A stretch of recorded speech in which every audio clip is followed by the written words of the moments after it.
Okay, in this lecture, I'm going to give you a demonstration of how the speech-to-text software works. I think the speech-to-text software is a great tool to be able to look at what you're saying and try to find areas where you can actually improve. I'm going to use the speech-to-text software that is embedded within Google Docs. And the way you find it is you go into Google Docs, you go under Tools, and right here you'll find where it says Voice Typing, and you click on that. And then you'll see this little box right here that shows up on the screen that has a microphone. And then you just click on that microphone and it will be recording what you have to say. Okay? So I'm going to kind of show you how this works. So I'm going to ask the question, then I'm going to click on the microphone and give an answer. Now, if you're doing this on your own, you can, if you're doing this on your own, or even better with a partner, you can have your partner say the question to you, and then you give the answer. So there are a lot of creative things that my students have done.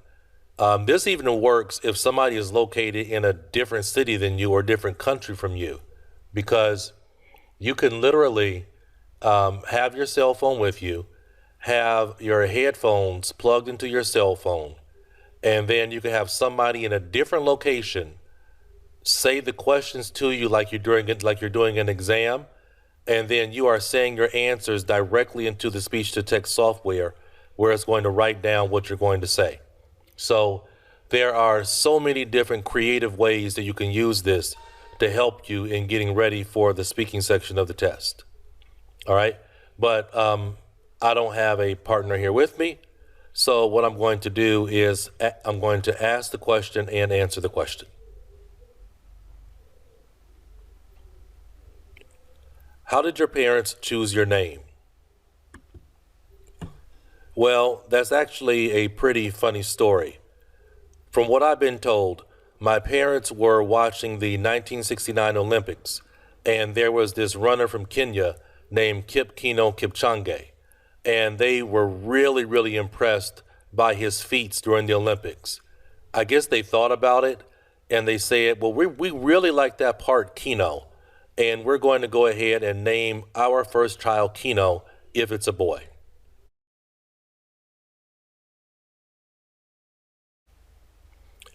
Period.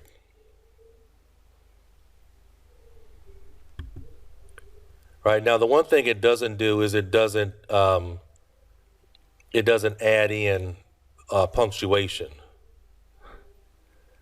And I guess some names it doesn't get, especially if I'm saying names from Kenya. But it does get down a lot of what you have to say. I don't know. Let's see this. Kipchoge. It says Kino keeps on gay. Okay. I guess it doesn't recognize Kino Kipchoge. All right, so let's move on to the next question. All right. Does your name have any special meaning? Actually, my name does not have any type of unique understanding. The main reason why is because my parents just took part of a full name. Now, I've asked my parents time and time again, what does the name Kino mean? And they have been consistent in their answer that they have absolutely no idea what the name Kino means. So, what I've done over the years is just come up with my own meaning, and I tell people when they ask me that the name Kino means king. Period.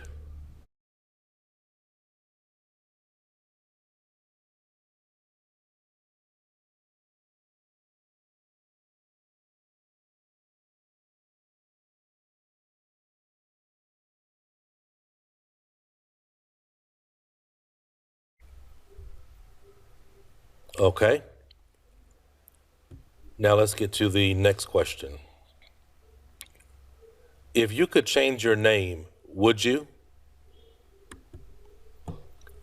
In no uncertain terms, would I decide on calling myself by anything other than Keno. The reason why is that my name is unique. It feels so good when I go to an airport or a restaurant and the waitress or the airline attendant calls out the name Keno, and I'm the only one that responds. Now, I have to admit that I did think about it once or twice when a family member of mine decided to name their child after me, and so he's also called Keno. But when it comes down to it, I love my name, and I would not want to have, or I would not want to be called anything else.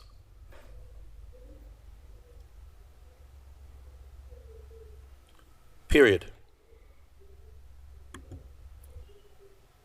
Okay, let's move on to the next question. Is your name common or unusual in your country?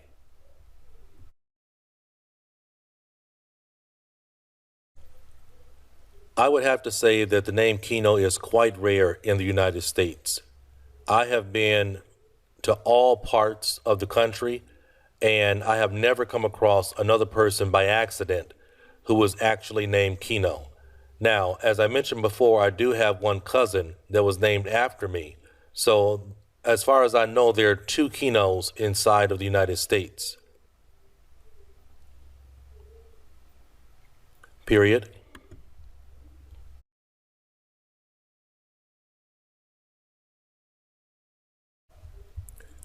Next question. Do you like music?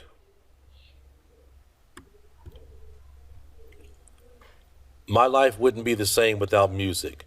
So I would say that I absolutely adore music.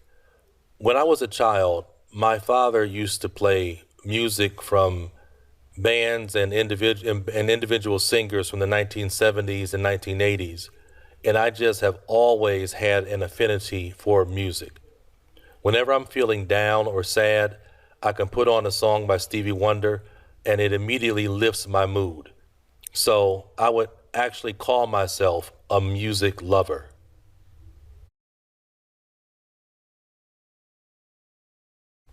Period.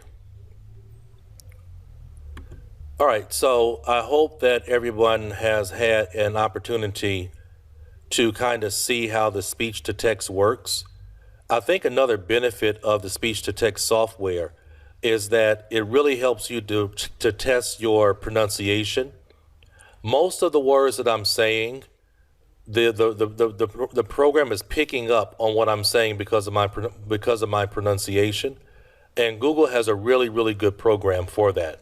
So this was just to show you how to use the speech to text software, and I hope that you really take advantage of it.